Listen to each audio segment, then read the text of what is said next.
Good thing he doesn't know how to put his bike in gear. Abrupt and jerky throttle is what can easily get us in trouble, especially with a powerful motorcycle. Luckily, we can avoid all this painful experience by using some throttle control tips and tricks. Let's take a look at them. First of all, let's look at the sum of the most common throttle-related mistakes, and then we'll learn how we can avoid them. There are 4 main types of mistakes which potentially can lead to a crash. First is when we open throttle too fast and our rear tire washes out because of that. Second is so-called whiskey throttle thing, when we open the gas and then can't release it, which makes us completely lose control over our bike. Third thing is uncontrolled wheelie. And fourth mistake is when we suddenly completely chop the throttle. And of course, there are all sorts of combinations of these mistakes. For example, if we open throttle too fast in a corner, start sliding and then suddenly release it, we can end up launching ourselves into space. Or as another example, we can make that uncontrollable whiskey throttle thing, which then can end up in a rather spectacular backflip. Either way, all that usually hurts. So let's see what we can do to prevent that. Let's start with our hand position. What a lot of people tend to do, especially the beginner riders, is they grab a throttle like this. And that makes sense. After all, we want to twist the throttle and off we go, right? But there are 2 problems here, actually. The first problem is that when you open throttle like this, in case you need to brake fast at some point, you either have to close the throttle, then reposition your hand and only then apply the brake, which will obviously require time. Or you risk grabbing the front brake when your gas is still open, which will almost certainly end up in a low side crash. Second problem is we must consider that when we roll on the throttle and bike starts to accelerate, our body gets pulled back like this, which causes the throttle to open even more. This is precisely why the whiskey throttle event usually happens. Now what we can do is we can grab the throttle the other way, with the straight wrist, like this. This way, we can close the throttle and begin braking almost simultaneously. And we get rid of that feedback loop which causes the whiskey throttle. Now, if our body gets pulled back, the throttle automatically closes, not opens. This way, we have much less chance to launch ourselves into somebody's fence.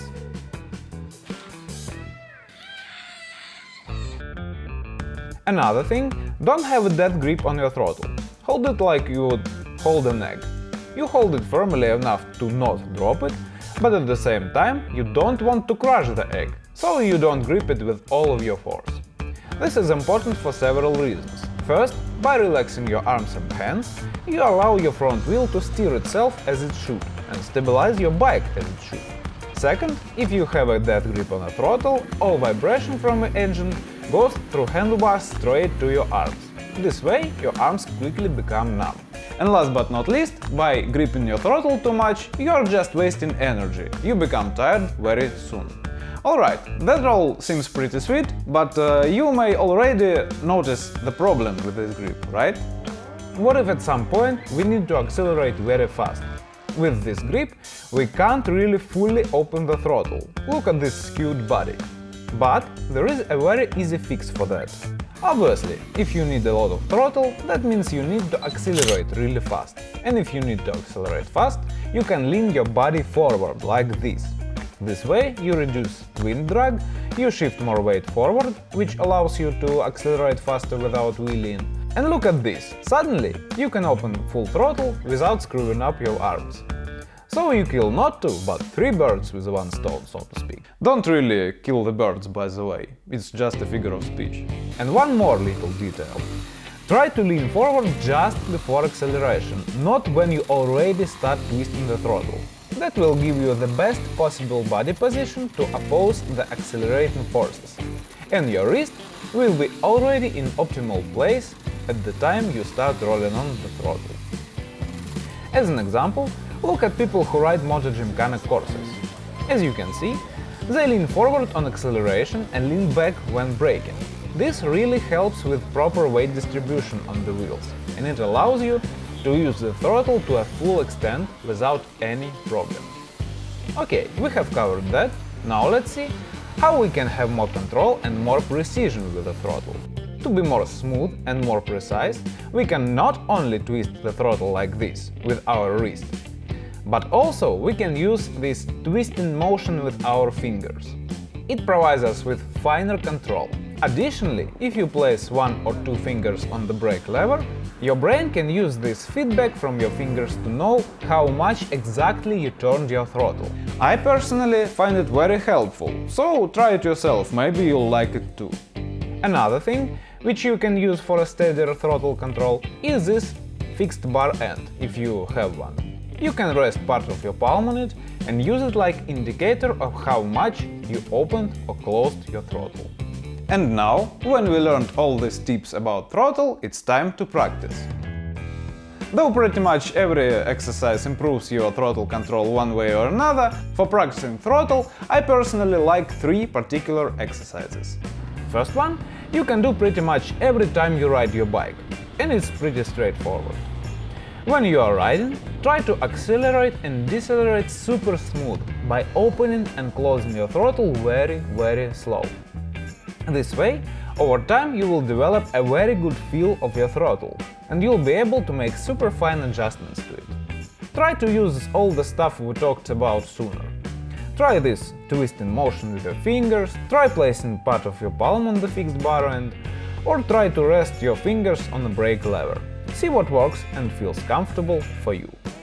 Second good exercise for throttle control is a slow cone V. I have the whole separate video about this exercise, so I won't go all over it here. I'll just say that on this exercise you can practice holding the throttle still, no matter what your handlebars do.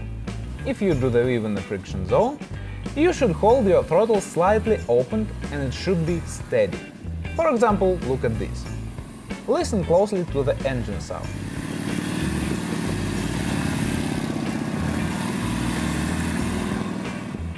As you can hear, it's pretty steady throttle, just as it should be. And here is example of bad throttle. As you can hear, it's just all over the place. In this particular case, it's a bad throttle cable adjustment. So the throttle automatically opens up and closes when you swing the handlebars. If you are experiencing this problem, check the throttle cable. But if it's okay, pay close attention to what are you doing with the throttle. You may open and close the throttle unconsciously when steering, and it's bad.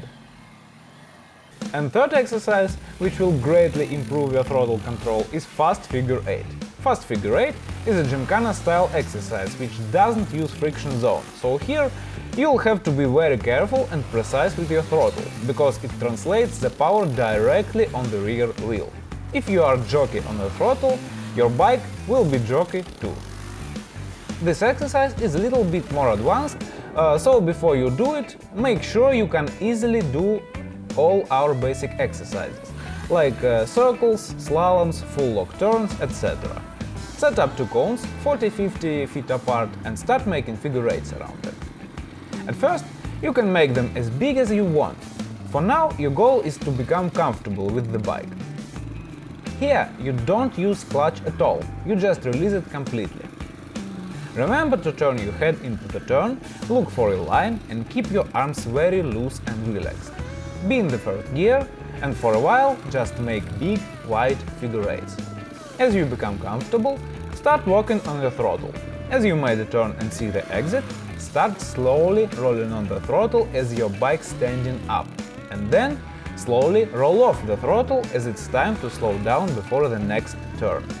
You can combine this with the rear brake technique for a smoother ride. I have described this technique in one of the previous videos. It's pretty useful, you can check it out if you want. I'll leave the link in the description. But anyways, after you spend some time with this exercise, you start to lean your bike more and more and you start accelerating harder. That's a good time to start to lean your body forward on acceleration and lean back on deceleration. Each time you become comfortable, start opening and closing your throttle a little bit faster, but remember to do it in a progressive manner, don't jerk it.